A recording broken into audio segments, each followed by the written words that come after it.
రేవంత్ రెడ్డి గత నెల 16వ తేదీన ఢిల్లీకి వెళ్లి బనకచర్లకు పరోక్షంగా గ్రీన్ సిగ్నల్ ఇచ్చి వచ్చిన సంగతి తెలిసిందే.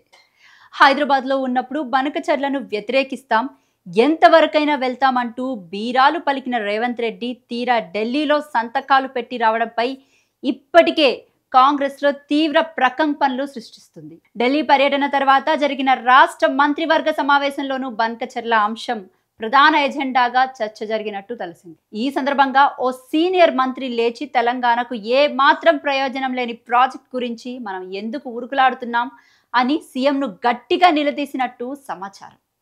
సాగునీటి రంగ సలహాదారుడు ఆదిత్యనాథ్ దాస్ ఎలాంటి సలహాలు ఇస్తున్నారని, బనకచర్లపై నిర్ణయం తెలంగాణ పార్టీని నిండా ముంచేలా ఉంటుందని మండిపడినట్టు తెలిసింది. మన రాష్ట్రంలో నీళ్లతో ఆటలాడడం అంటే నిప్పుతో చెలగాటమే అన్న విషయం మీకు తెలీదా అని ఘాటుగానే నిలదీశారట. బనకచర్ల మీద హైదరాబాద్లో మన వైఖరి ఏమిటి, తీరా ఢిల్లీకి వెళ్ళి చేసిందేమిటి అని ప్రశ్నించారని సమాచారం. మీ అభిప్రాయాలను మంత్రివర్గంపై రుద్దడం ఏమిటని అసహనం వ్యక్తం చేసినట్టు తెలుస్తుంది. ఆ ఇద్దరు సీనియర్ మంత్రులకు తోడు ఇటీవలే ప్రమాణ స్వీకారం చేసిన జూనియర్ మంత్రి కూడా జత కలవడంతో సీఎం కొత్త ఇబ్బంది పడుతున్నట్టు కాంగ్రెస్ శ్రేణుల్లో చర్చ జరుగుతుంది.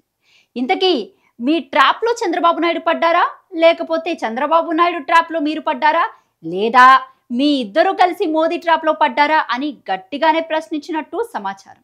సమావేశంలో సైలెంట్గా ఉన్న మరికొందరు మంత్రులు బయటికి వచ్చిన తర్వాత ముగ్గురు మంత్రులకు సాంఘీభావం తెలిపినట్టు గుసగుసలు వినిపిస్తున్నాయి. మరోవైపు బనకచర్లపై సీఎం రేవంత్ రెడ్డి తీరుకు నిరసనగా సోమవారం జరిగిన మంత్రివర్గ సమావేశానికి ఓ సీనియర్ మంత్రి డుమ్మా కొట్టినట్టు తెలిసింది. అధిష్టానానికి వీర విధుడైన ఆ మంత్రి హాజరు కాకపోవడంపై కాంగ్రెస్ శ్రేణుల్లో చర్చనీయాంశంగా మారిందట. రేవంత్ రెడ్డి ప్రధాని మోదీ మాయలో పడ్డారని, చంద్రబాబు ద్వారా మోదీ తన నిర్ణయాలు అమలు చేస్తున్నారని కాంగ్రెస్ నేతలు ఆరోపిస్తున్నట్టు సమాచారం. నదులు అనుసంధానం అనేది ప్రధాని మోదీ మానస పుత్రిక అని, దానికి సీఎం రేవంత్ రెడ్డి వంత పాడుతున్నారని అధిష్టానానికి ఫిర్యాదు చేసినట్టు తెలుస్తుంది.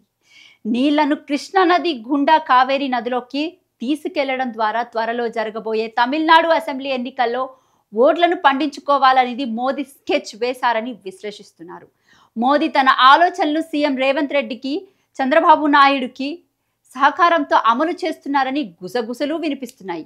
వాస్తవానికి విజయవాడ ప్రజలు కూడా బనకచర్ల ప్రాజెక్టును వ్యతిరేకిస్తున్నారని, పోలవరం నుంచి రోజుకు 2 టీఎంసీల నీళ్లు తీసుకొచ్చి ప్రకాశం బ్యారేజ్లో పోస్తే విజయవాడ మునిగిపోవడం ఖాయమని ప్రజలు ఆందోళన చెందుతున్నారని అంటున్నారు. అయినా AP CM Chandrababu Naidu, CM Revanth Reddy రాష్ట్రాలకు 2 తెలుగు రాష్ట్రాల ప్రజల గోడును పట్టించుకోవడం లేదని ఆవేదన వ్యక్తం చేస్తున్నారట. ఈ మేరకు ముగ్గురు సీనియర్ కాంగ్రెస్ నేతలు పక్కా ఆధారాలతో జాతీయ కాంగ్రెస్ పార్టీ కార్యదర్శి కేసీ వేణుగోపాల్ కు, ఢిల్లీ వ్యవహారాల ఇన్ఛార్జ్ మీనాక్షి నటరాజన్ కు ఫిర్యాదు చేసినట్టు సమాచారం.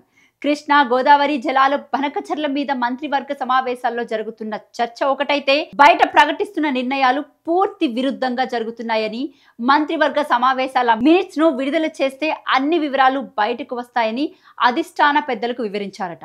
నదుల అనుసంధాన ప్రాజెక్టుకు సీనియర్ మంత్రి ఒకరు అడ్డంకిగా మారుతున్నారని కూటమి 6 నెలల కిందటే అంచనాగా వేసినట్టు ప్రచారం జరుగుతుంది. కాంగ్రెస్ కు విధేయుడు కావడంతో ఆయన్ను ఆ శాఖ నుంచి తప్పించాలని నిర్ణయానికి వచ్చినట్టు తెలిసింది. అందుకే ఆయన ఆధీనంలోని శాఖను ప్రభుత్వం అసలు పట్టించుకోవడం లేదని, కొత్త పనులు చేపట్టడానికి కానీ, పాత పనులు పూర్తి చేయడానికి కానీ నిధులు కేటాయించడం లేదని చర్చ జరుగుతుంది.